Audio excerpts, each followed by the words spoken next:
We are going to discuss certain questions which usually come in DAV board exam. First of all, एक question ये आता है कि आपको ये नहीं पता लगता इनकम क्या है, गेन क्या है।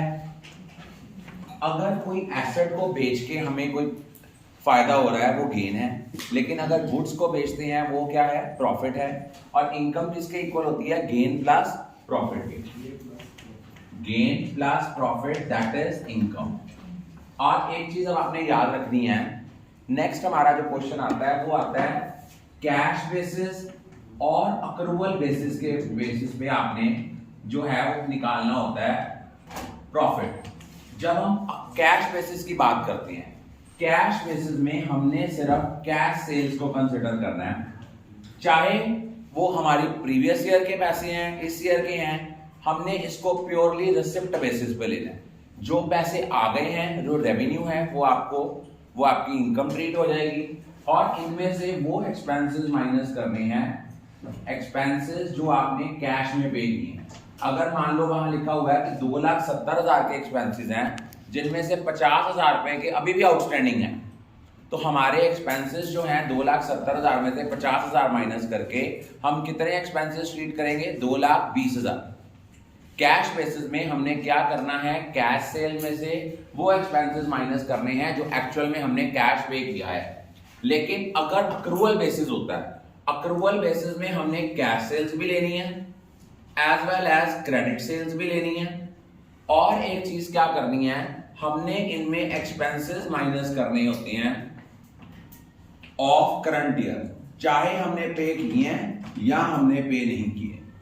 अगर हमारे करंट ईयर के एक्सपेंसेस 2,70,000 हैं, चाहे हमने 50,000 पे किया है या नहीं किया, हमने उसको कंसिडर करके माइनस करके फिर प्रॉफिट निकालना है। ये एक न्यूमेरिकल पेपर में जरूर आता है। उसके बाद नेक्स्ट हमारा जो क्वेश्चन आता है वो आता है जर्नल एंट्रीज का। जर्नल एंट्रीज में से जो जर्नल एंट्रीज आपको बार बार पेपर में आती हैं, वो आपकी कौन कौन सी एंट्रीज हैं। यहां तो आती है इंटरेस्ट ऑन कैपिटल की। इंटरेस्ट ऑन कैपिटल की एंट्री क्या होती है, interest on capital account debit to capital account. Interest on capital को डेबिट क्यों कर रहे हैं, इंटरेस्ट ऑन कैपिटल को डेबिट करने के पीछे लॉजिक हमारा ये है क्योंकि इंटरेस्ट ऑन कैपिटल हमारा एक्सपेंस है, और जब भी हम उनको एक्सपेंस को इंक्रीज होता है उसको डेबिट करते हैं। कैपिटल को क्रेडिट क्यों करेंगे, क्योंकि इससे आपकी कैपिटल इंक्रीज हो रही है। Is it clear. उसके बाद हम लोग क्या करते हैं, interest on drawing. Interest on drawing का फॉर्मूला क्या होता है, इंटरेस्ट ऑन ड्राइंग का फॉर्मूला होता है drawing account debit to interest on drawing. और ये बड़ा इंपॉर्टेंट है, ये हमें जो है ये एंट्रीज यहां पे हमारी गलती आती है। फिर एक आती है आउटस्टैंडिंग सैलरी। आउटस्टैंडिंग सैलरी की क्या एंट्री होती है, आउटस्टैंडिंग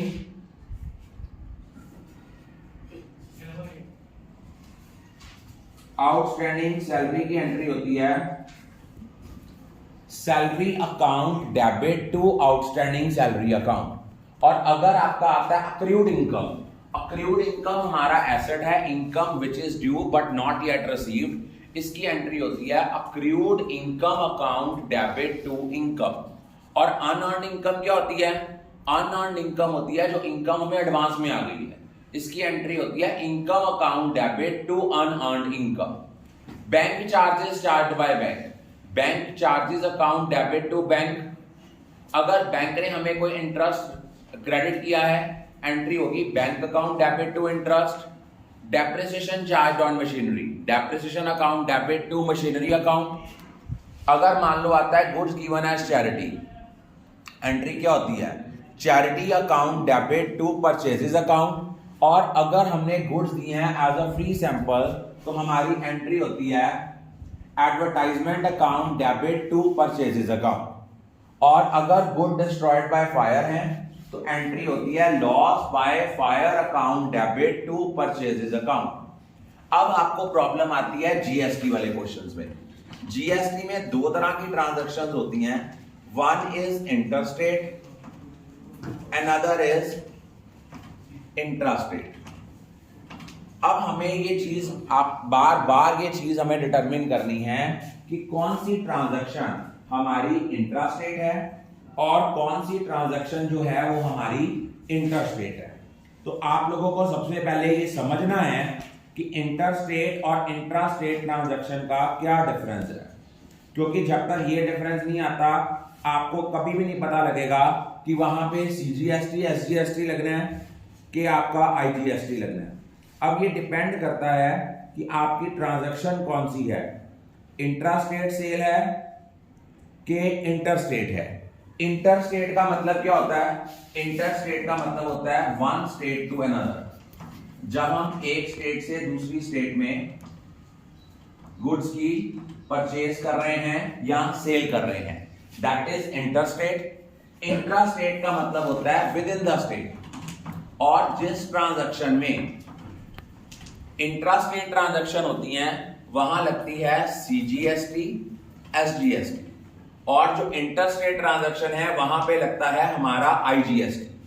अगर मान लो हम गुड्स खरीद रहे हैं और वो इंट्रास्टेट है, इंट्रास्टेट में मान लो हमने परचेज की है, हमने एंट्री करनी होती है परचेजेस अकाउंट डेबिट, और जब हम परचेज के टाइम पे जो जीएसटी पे करते हैं उनको कहते हैं input CGST account debit, input SGST account debit to supplier. और अगर हम इंट्रास्टेट जो है वो सेल्स कर रहे हैं तो एंट्री क्या होगी? Customer account debit to sales account